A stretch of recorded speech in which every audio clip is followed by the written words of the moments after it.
ভাইয়ার সাথে যখন বিয়ে হয়েছিল তখন ভাবির মুখে খুব সুন্দর হাসি ছিল। আজকে সব আছে সেটাই নেই। হয়তো এমন কিছু হয়ে যাবে কল্পনাও করিনি। ছোটবেলা থেকে আমার অনেক ইচ্ছা ছিল খুব সুন্দর করে বিয়ের অনুষ্ঠান করব, ভালো একটা চাকরি পাওয়ার পর বিয়েটা করব। কিন্তু সবকিছু তো সবার কপালে থাকে না, আমার কপালও হয়তো নেই। আকাশের দিকে তাকিয়ে আছি, জীবনে এমন কিছু সময় আসবে আমি স্বপ্নেও ভাবিনি। ভাবিকে বিয়ে করতে হবে, তাও নিজের অজান্তে। এইসব ভাবতে ভাবতে কখন যে চোখে পানি চলে আসলো টেরই পাইনি। কেউ একজন পিছন থেকে কাঁধের উপর হাত দেয়, তাকিয়ে দেখি বাবা। আমি বললাম, আব্বু এখনো তুমি এখানে ঘুমাওনি? বাবা বলল, পৃথিবীর নিকৃষ্ট বাবার মধ্যে আমি একজন, যে অন্যের মেয়ের জন্য নিজের ছেলেকে কুরবানি দিলাম। আমি নিশ্চুপ। বাবা বলল, তোর সাথে আমি অনেক বড় অন্যায় করেছি। এই বয়সে সবাই ঘোরাফেরা করতেছে আর আমি তোর কাঁধে সব চাপ তুলে দিলাম। আবার তোর অমত থাকা সত্ত্বেও অমন্তীর সাথে তোর বিয়ে দিলাম। তুই আমাকে মাফ করে দিস বাবা। আমি বললাম, ধুর, তুমি এগুলো কি বলো? তোমার যেটা ভালো মনে হয়েছে সেটাই করেছো। বাবা বলল, অবন্তীকে অনেক ভালোবাসিস রে। মেয়েটাকে ছাড়া ঘরটায় কেমন যেন ফাঁকা ফাঁকা লাগে। আমি কোনো কথা বলতেছি না। বাবা বলল, যা, অনেক রাত হয়েছে, এবার ঘরে যা। মেয়েটা অনেকক্ষণ ধরে বসে আছে। আমি আর কোনো কথা না বলে নিচে চলে আসলাম। এসে রুমে চলে গেলাম। দরজা খুলে ভিতরে গিয়ে দেখি ভাবি মানে অবন্তী ভাইয়ার একটা ছবির দিকে তাকিয়ে কাঁদতেছে। আমার ঠিক কি করা উচিত কিছুই বুঝতেছি না। আমি খাটের পাশে গিয়ে দাঁড়িয়ে রইলাম। একটু পর ভাবি, না আর ভাবি বলবো না, কারণ সে এখন আমার স্ত্রী। অবন্তী বলল, তামিম। আমি বললাম, জি। অবন্তী চোখের পানি মুছতে মুছতে বলল, তোমার সাথে কিছু কথা আছে। আমি বললাম, বলেন। অবন্তী বলল, আমি জানি তুমি ছেলেটা অনেক ভালো। তোমার মতো ছেলেকে স্বামী হিসাবে পাওয়া সত্যিই ভাগ্যের ব্যাপার। কিন্তু আমি তোমাকে কখনো স্বামী হিসাবে মানতে পারবো না। আমি অবাক হয়ে ওনার দিকে তাকিয়ে রইলাম। অবন্তী বলল, তুমি তো জানোই তোমার ভাইকে আমি কতটা ভালোবাসি। তোমার ভাইয়ের জায়গা আমি অন্য কাউকে জীবনেও কল্পনা করতে পারবো না। আমি চুপ। অবন্তী বলল, যেই দিন প্রথম বউ সেজে তোমাদের বাসায় এসেছিলাম তখনই ওয়াদা করেছি তোমার ভাইকে ছাড়া জীবনে আর কারোর দিকে তাকাবো না। আমার থেকে তোমার ভাই আমাকে বেশি ভালোবাসতো। কতটা বাসতো সেটা হয়তো কল্পনাও করা যাবে না। আমি এখনো চুপ। অবন্তী বলল, তুমি হয়তো আমাকে প্রশ্ন করতে পারো, আমি যদি অন্য কাউকে স্বামী হিসাবে না মানতে পারি তাহলে তোমাকে কেন বিয়ে করলাম? হ্যাঁ, এটারও উত্তর দিয়ে দিচ্ছি। তোমার সাথে বিয়ে না হলে অন্য কোথাও ঠিকই বাবা মা আমায় বিয়ে দিয়ে দিত। কিন্তু আমি এইখানে আব্বু আম্মু আর তোমার কাছ থেকে যে ভালোবাসা আদর যত্ন পেয়েছি তা অন্য কোথাও নাও পেতে পারি। আমার মনের অবস্থাটা তোমরা একটু হলেও বুঝবে, বাট অন্যরা বুঝবে না। আমি চুপ। অবন্তী বলল, জানো তামিম, আমি হচ্ছে পৃথিবীর সবচেয়ে বড় অভাগী। সুখ ঠিকই আসলো কিন্তু কপালে লেখা ছিল না। আমি তাও চুপ। অবন্তী বলল, তুমি আমাকে মাফ করে দিও। তোমার সুন্দর জীবনটা আমি নষ্ট করে দিলাম। জানো, আমারও অনেক ইচ্ছা ছিল তোমার জন্য খুব সুন্দর একটা মেয়ে দেখে তারপর তোমার সাথে বিয়ে দিব। আমরা যা হিসাবে নয় বোন হিসাবে থাকতাম। এবার চিন্তা করো কত সুন্দর হতো আমাদের ফ্যামিলি। আমি এখনো চুপ। অবন্তী বলল, তুমি প্লিজ আমাকে মাফ করে দিও। আমি তোমাকে স্বামী হিসাবে মানতে পারছি না। আমি বললাম, অনেক রাত হয়েছে, ঘুমিয়ে পড়ুন। ওয়ানেক্স হচ্ছে সবচেয়ে বিশ্বস্ত বুকমেকার। পিএইচডি এবং সিরিয়া এই অ্যাপের অফিসিয়াল পার্টনার। এই অ্যাপে আপনি cricket, football, tennis live match দেখে এবং তাদের ভবিষ্যৎবাণী করে সহজেই অর্থ উপার্জন করতে পারবেন। সেই সাথে বিএমডাব্লিউ গাড়ি, আইফোন, ল্যাপটপ এবং আরও অনেক নগদ পুরস্কার জেতারও সুযোগ রয়েছে। এই অ্যাপটিতে আপনি crash crystal, under and over 21 ইত্যাদি গেম খেলে সহজেই আয় করতে পারবেন। আপনি বিকাশ, নগদ, রকেট, ব্যাংক, ক্রিপ্টো, পেপাল এবং অন্যান্য সহজ পদ্ধতির মাধ্যমে সহজেই আপনার জেতা টাকা তুলতে পারবেন।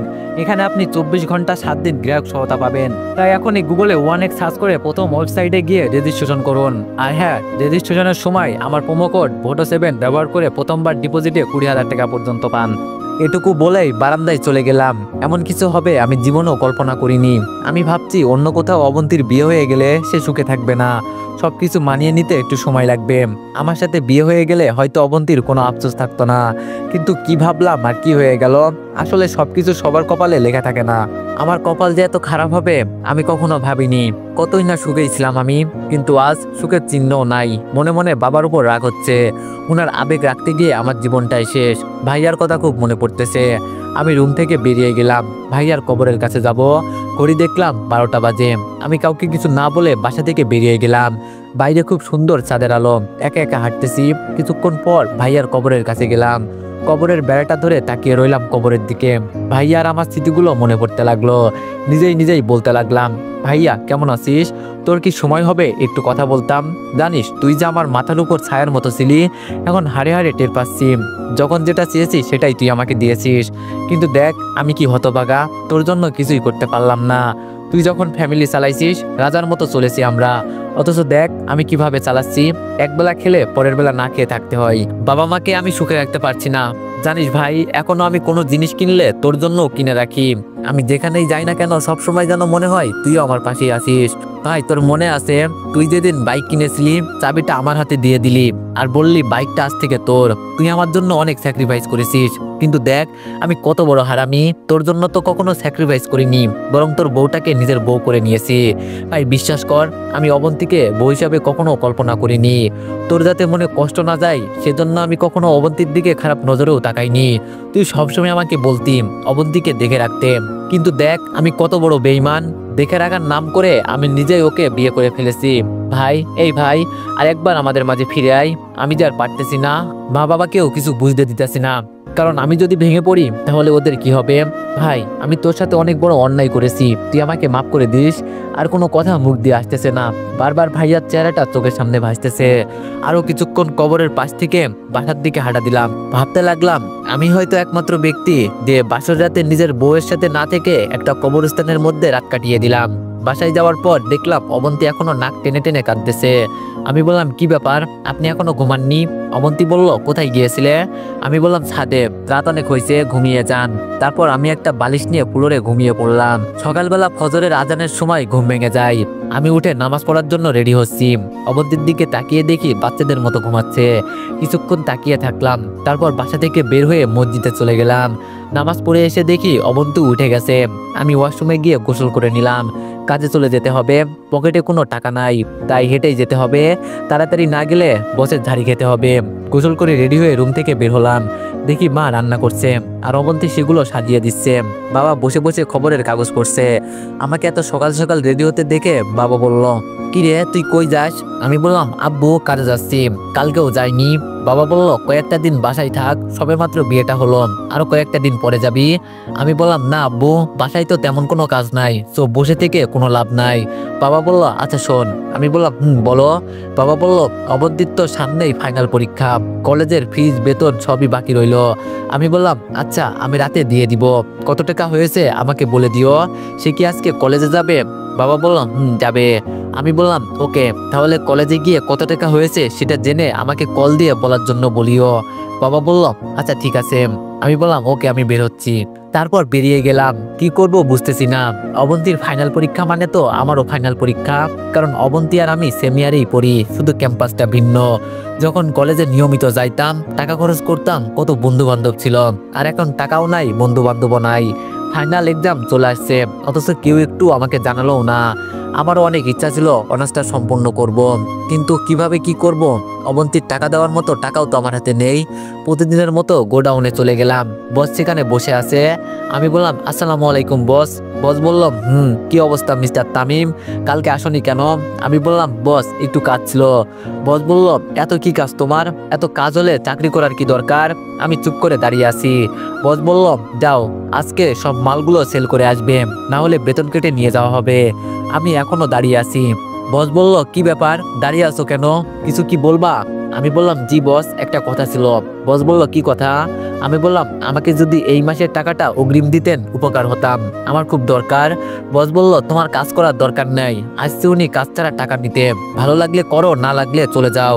আমি আর কোনো কথা না বলে মালগুলো নিয়ে বেরিয়ে গেলাম। অবন্তীর পরীক্ষার টাকা কোথায় পাবো সেই চিন্তায় আমি শেষ। হাতের ঘড়িটা অনেক দামি ছিল, ভাইয়া ইটালি থেকে নিয়ে আসছিল, বাংলা টাকায় অনেক দাম।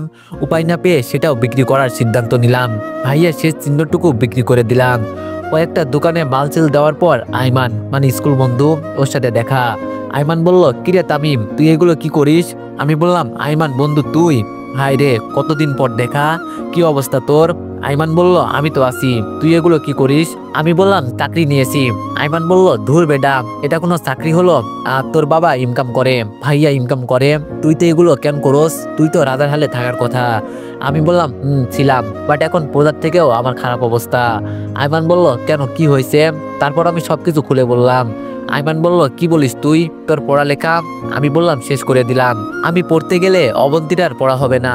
2 জায়গায় টাকা দেওয়ার মতো টাকা আমার কাছে নেই। আইমান বলল, তোর রেজিস্ট্রেশন করা আছে? আমি বললাম, বাট সেটা দিয়ে আর কি হবে? আইমান বলল, তোর পরীক্ষার টাকা আমি দিব, তুই পরীক্ষা দে। আমি বললাম, ধন্যবাদ, বাট আমি টাকা নিতে পারবো না। আইমান বলল, কেন? আমি বললাম, দেখ, আমার টাকা না, এটা সত্য, কিন্তু কারো করোনা নেওয়ার মতো ছেলে আমি না, সেটা তুই ভালো করেই জানিস। আইমান বলল, আজকে যদি তোর ভাই দিত তাহলে কি বলতি? ভাই তোর প্রতি করোনা করছে? আমি চুপ। আইমান বলল, মনে কর এখন আমি তোর ভাই, তাই টাকাটা দিচ্ছি, কিন্তু মনে রাখিস একেবারে দিচ্ছি না, তুই ভালো কোনো চাকরি পেলে আমার টাকা দিয়ে দিবি। আমি বললাম, ওকে। আইমান বলল, চল কলেজে যাই, সবকিছু ঠিক করে আসি। আমি বললাম, না দোস্ত, তুই যা, আমার এগুলো সেল করতে হবে, তুই গিয়ে আমার নামে টাকাটা জমা দিয়ে দিস। আইমান বলল, আচ্ছা ঠিক আছে, ভালো থাকিস, আমি আবার দেখা করব। আমি বললাম, ওকে, তুই বাসায় আসিস। এরপর আইমান চলে যায়, মনের মধ্যে একটু শান্তি আসলো। তারপর বাকিগুলো মাল বিক্রি করে বসের কাছ থেকে টাকা আর ঘড়ি বিক্রি করার টাকা নিয়ে টিউশনিতে গেলাম, সেখানেও অগ্রিম টাকা নিলাম, সব মিলিয়ে 6,000-এর মতো। আবারও হাঁটতে হাঁটতে বাসায় গেলাম, রাত প্রায় 11টা বাজে। আমি বাসায় গিয়ে বাবাকে ডাকলাম। আমার ডাক শুনে আব্বু আম্মু আর অবন্তী আসলো। বাবা বলল, কি রে, এত দেরি হলো যে? আমি বললাম, কাজের চাপ ছিল, এই নাও টাকাগুলো দিলাম। বাবা বলল, কি এখানে? আমি বললাম, তোমার মেয়ের পরীক্ষার খরচ 6,000 আছে। বাবা টাকাগুলো হাতে নিল, অবন্তীকে দিয়ে দিল। তারপর অবন্তী বলল, আব্বু একটা কথা বলতাম। বাবা বলল, মা বলো। অবন্তী বলল, তামিমের একা ইনকাম দিয়ে তো আর সবকিছু করা সম্ভব নয়, তাই বলছি আমিও একটা চাকরি করি, তাহলে মোটামুটি আমাদের পরিবারে একটু সচ্ছলতা আসবে। আমি বললাম, এই পরিবারের আর কারো ইনকাম করার দরকার নেই, আমি এখনো মরিনি, যদি করার এত ইচ্ছা থাকে তাহলে আমি মরার পরে করিয়েন। সবাই আমার দিকে হা করে তাকিয়ে আছে। আমি আর কোনো কথা না বলে রুমে চলে গেলাম। আসল কথা হচ্ছে, আমি চাই না অবন্তী কোনো কাজ করুক, এমনিতেই আমি সারাদিন বাইরে থাকি। এখন যদি অবন্তী চাকরি করে তাহলে আব্বু আম্মুকে কে দেখবে? বুড়ো বয়সে দুজনেরই কষ্ট হবে। রাতে খেয়ে আমি বাইরে থেকে ঘুরে আসলাম। রুমে এসে দেখি অবন্তী ভাইয়া ছবিটা হাতে নিয়ে বসে আছে। আমাকে দেখার পর ছবিটা রেখে দিল। আমি বিছানা থেকে একটা বালিশ আর খাতা নিয়ে ফ্লোরে শুয়ে পড়লাম। অবন্তী বলল, তামিম একটা কথা বলতাম। আমি বললাম, বলেন। অবন্তী বলল, তুমি খাটে থাকো, আমি ফ্লোরে ঘুমাই, সারাদিন কাজ করে আসছো, এখন ফ্লোরে ঘুমালে হয়তো ঘুম আসবে না। আমি বললাম, আমি কাপুরুষ নয় যে একটা মেয়ে মানুষকে নিচে ঘুমাতে দিয়ে আমি নিজে খাটে ঘুমাবো, আপনি ঘুমান, এমনিতে অনেক রাত হয়েছে। আর কোনো কথা না বলে ফ্লোরে ঘুমিয়ে গেলাম। সকালে ঘুম থেকে উঠে দেখি অবন্তী গোসল করে আয়নার সামনে বসে চুল ঠিক করছে। ভেজা চুলে একটু অন্যরকম সুন্দর দেখাচ্ছে। আমি দেখেও না দেখার ভান ধরে শুয়ে রইলাম। পরে মনে হলো, যে পায়ে হেঁটে কাজ করতে হবে, রোমান্টিক মুড থাকার মতো সময় নাই। উঠে ফ্রেশ হয়ে গোসল করে রেডি হয়ে বেরিয়ে গেলাম। আজকে অনেকগুলো মাল নিয়ে কভার ভ্যান ঠেলতে শুরু করলাম। মনে মনে ভাবতে লাগলাম, অবন্তী কেন আমাকে মেনে নিচ্ছে না? যেখানে আমি ওকে মেনে নিব না, সেখানে তার উল্টোটা হচ্ছে।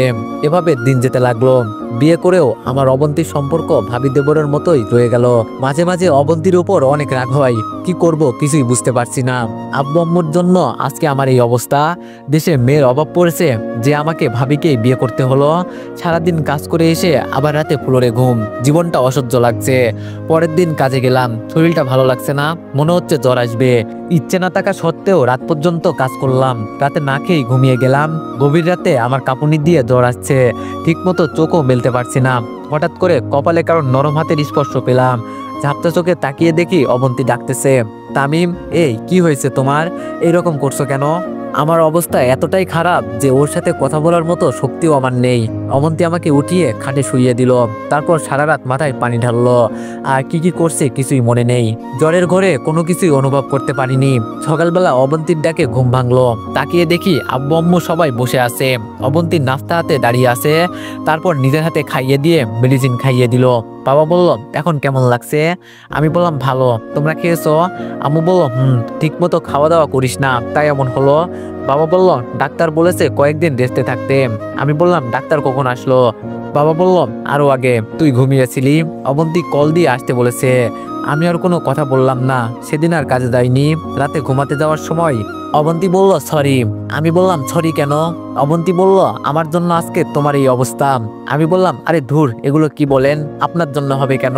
অবন্তী বলল ফ্লোরে ঘুমানোর কারণে এমন হয়েছে। আমি কোনো কথা বললাম না। অবন্তী বলল প্লিজ তুমি খাটে ঘুমাও, আমি নিচে ঘুমাচ্ছি। আমি বললাম দরকার নাই, আমার জন্মই হয়েছে নিচে ঘুমানোর জন্য, আমি থাকতে পারবো, সমস্যা নেই, আপনি ঘুমান। অবন্তী বলল কিন্তু। আমি বললাম কোনো কিন্তু না, নিচে ঘুমালে আপনারও তো সমস্যা হতে পারে, তখন কি করবেন? চোখ ঘুমিয়ে পড়ুন। অবন্তী কিছু একটা বলতে চেয়েছিল, বাট আমি বলার আগেই সুযোগ না দিয়ে উল্টো পাশে শুয়ে গেছি। ওকে নিয়ে একটা এটা বলতে পারছে না যে আসো আমরা দুজন খাটে ঘুমাই। দুজন খাটে ঘুমাইলে কি এমন সমস্যা হয়ে যাবে? আব্বু আম্মু বুঝে যাবে, তাই অন্য রুমেও যেতে পারছি না। দেখবো অবন্তী ম্যাডাম আপনি কতদিন এভাবে থাকতে পারেন। কয়েকদিন পর মোটামুটি সুস্থ, আবারও কাজে চলে গেলাম। এমন সময় আইমানের সাথে দেখা হলো। আইমান বলল কি রে দোস্ত, কি অবস্থা? আমি বললাম এই তো আলহামদুলিল্লাহ ভালো, তোর? আইমান বলল ভালোই। তোর কাজ শেষ হতে কতক্ষণ লাগবে? আমি বললাম সন্ধ্যা হবে। আইমান বলল আচ্ছা কাজ শেষে দেখা করিস, অনেকদিন তোর সাথে আড্ডা দিই না। আমি বললাম আচ্ছা ঠিক আছে।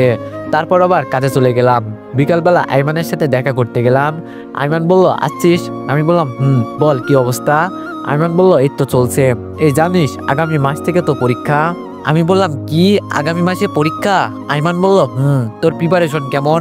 আমি একটু হেসে বললাম পরীক্ষাও তো দেওয়ার কথা ছিল না, তুই তো টাকার ব্যবস্থা করে দিলি, আর বইও তো কিনিনি, প্রিপারেশন কেমন হবে তুই বল। আইমান বলল তোর ভাই মারা যাওয়ার পর থেকে সবকিছু উলটপালট হয়ে গেছে। আমি বললাম বাস্তবতা কি জিনিস এখন বুঝতেছি। আইমান বলল তোর ভাবি কেমন আছে? আমি বললাম ভাবি না, বউ আমার। আইমান বলল বউ মানে? আমি বললাম ভাবির সাথে আব্বা আমারে বিয়ে দিছে। আইমান বলল কি, কখন? আমাকে তো কিছুই বলিসনি। আমি পুরো ঘটনা শেয়ার করলাম। আইমান বলল এত কিছু হয়ে গেছে অথচ আমাকে কিছুই জানালি না। আমি বললাম সরি দোষ, বলার মতো তেমন সুযোগ ছিল না। আইমান বললাম তো অবন্তীর জন্য তো এটা প্লাস পয়েন্ট, তবুও তোকে মেনে নিচ্ছে না কেন? আমি বললাম জানি না রে, হয়তো আমি ওর যোগ্য নই। আইমান বলল তো এখন কি করবি? আমি বললাম কি আর করা, এভাবেই দিন যাবে। আইমান বলল শোন তামিম, এটা কোনো জীবন নয়, তোরও একটা ভবিষ্যৎ আছে, এভাবে তো তোর কিছুই হবে না। আমি বললাম তো এখন কি করতাম? আইমান বলল অবন্তীর সাথে কথা বলে সবকিছু ঠিকঠাক কর। আমি বললাম কোনো লাভ হবে না, ও আমাকে মেনে নিতে পারবে না। আইমান বলল না নিলে ডিভোর্স দিয়ে দে, অন্য কোথাও বিয়ে হলে তখন ঠেলা বুঝবে। আমি বললাম ধুর তুই পাগল নাকি, ওরে রাখার জন্যই আব্বু আমার সাথে বিয়ে দিছে, আর তুই বলছিস ডিভোর্স? আইমান বলল ভালো তো, তাহলে সারা জীবন সিঙ্গেল থাক, ভাবি আর দেবরের মতো জীবন কাটাম। শোন ভাই, জীবন অনেক কঠিন, সেটা তুই আমার থেকে ভালো জানিস। আমি বললাম সেটা ঠিক, বাট অবন্তীকে ডিভোর্স দেওয়া তো দূরের কথা, ডিভোর্সের নাম মুখেও আনা যাবে না। আইমান বলল দেখ যা করবি ভেবেচিন্তে কর, আবেগ দিয়ে জীবন চলে না। আব্বা কি বলল, আম্মা কি বলল, এগুলোর দিকে না কান দিয়ে নিজের মন কি বলে সেটা দেখ, তোর লাইফ তোকে হ্যান্ডেল করতে হবে। আমি বললাম ঠিক। আইমান বলল তুই একটা কাজ কর। আমি বললাম কি? আইমান বলল তুই অবন্তীর সাথে সরাসরি এই ব্যাপারে কথা বল। আমি বললাম কোন ব্যাপার? আইমান বলল তোকে স্বামী হিসাবে মেনে নিবে নাকি নিবে না সেটা, যদি না মেনে নিবে বলে তাহলে তুইও অবন্তীকে বলে দিবি যে তুই ওরে ডিভোর্স দিয়ে দিবি। আমি বললাম এটা কি করে হয়? আইমান বলল সব হয়, তুই কথা বল। আমি বললাম এখন না, পরীক্ষাটা শেষ হোক তারপর। আইমান বলল আচ্ছা ঠিক আছে। তারপর আরো কিছুক্ষণ আড্ডা দিয়ে বাসায় চলে আসলাম। এভাবে দিন যাচ্ছে, অবন্তীর সাথে দরকার ছাড়া কথা বলি না, কেমন যেন অস্বস্তি লাগে। দেখতে দেখতে পরীক্ষার সময় চলে আসলো। অবন্তী আর আমি একসাথেই পরীক্ষা দিলাম। আমার পরীক্ষার কথা শুনে বাবা মা অনেক খুশি। পরীক্ষার কিছুদিন পর একদিন সকালবেলা অবন্তী বসে বসে মোবাইল টিপতেছে, আম্মু আব্বু মামার বাড়িতে গিয়েছে। আমি মনে মনে ভাবলাম এটাই সুযোগ, অবন্তীর সাথে এবার বোঝাপড়াটা হয়ে যাক। আমি অবন্তীর সামনে গেলাম। অবন্তী বলল কিছু বলবে? আমি বললাম অবন্তী বলল বলো। আমি বললাম আপনি কি চান? অবন্তী বলল মানে? আমি বললাম মানে আপনি কি আমার কাছে থাকতে চান নাকি আমার থেকে মুক্তি চান, কোনটা? অবন্তী বলল তামিম তোমার মাথা ঠিক আছে, এগুলো কি বলছো? আমি বললাম আপনি উত্তর দেন, এখানে থাকলে কি আপনার কোনো সমস্যা হচ্ছে? অবন্তী বলল না। আমি বললাম তাহলে আমাকে স্বামী হিসাবে মানতে আপনার সমস্যা কোথায়? অবন্তী বলল দেখো আমি তোমাকে আগেই বলেছি এটা কোনোভাবেই সম্ভব নয়। আমি বললাম যদি আপনার অন্য কোথাও বিয়ে হতো তখন? অবন্তী কোনো কথা বলছে না, চুপ করে আছে। আমি বললাম আমার সাথে বিয়ে হয়েছে বলে আপনি আমাকে মেনে নিতে পারছেন না, কিন্তু অন্য কোথাও বিয়ে হলে কি পারতেন? জীবনেও না। আমি কোনোদিনও আপনাকে কোনো কথা বলিনি, তার মানে এই নয় যে সারা জীবন এভাবে থাকবো। আমারও তো একটা লাইফ আছে, আমারও তো ইচ্ছে করে সুন্দর করে সংসার করতে। আব্বু আম্মু আপনাকে অনেক ভালোবাসে, নিজের মেয়ের মতো দেখে। এখন যদি উনাদের বলি আপনাদের আদরের মেয়ে বিয়ের পরের দিন থেকে আমাকে ফুলরে রাখছে, তখন কি হবে চিন্তা করছেন? অবন্তী চুপ। আমি বললাম, আপনার সাথে বিয়েটা হয়েই আমার জীবনটা শেষ। সারাদিন এত কাজ করার পরও কোনো শান্তি নাই। আপনার সামনে দুইটা রাস্তা খোলা আছে। অবন্তী প্রশ্নসূচক দৃষ্টিতে তাকালো। আমি বললাম, হয় আপনি আমাকে মুক্তি দেন, না হয় আমি আপনাকে। পুরোটা বলার আগেই অবন্তী আমার দিকে তাকিয়ে কাঁদতে শুরু করলো। আর কোনো কথা না বলে সে রুমে চলে গেল, কাজ করে দরজাটা লাগিয়ে দিল। আমি সোফায় গিয়ে বসে রইলাম। একটু পর দেখি সে ব্যাগপত্র গুছিয়ে চলে যাচ্ছে। থামাতে গিয়েও থামাইনি। যাক, তাতে আমার কি? এইসব আবেগ দিয়ে তো আর জীবন চলে না। আমি তো ওরে জোর করে বিয়ে করিনি। আমাকে যদি এতই অপছন্দ করতো তাহলে বিয়ের দিনই বলে দিতে পারতো। সারাদিন বাসায় কাটিয়ে দিলাম, মা বাবাও নেই, বাসাটা কেমন খালি খালি লাগছে। বিকালবেলা বের হতেই দেখি। তো এভরিওয়ান, নেক্সট পার্টের জন্য সবাই একটু বেশি বেশি লাইক আর কমেন্ট করে দিও। ধন্যবাদ।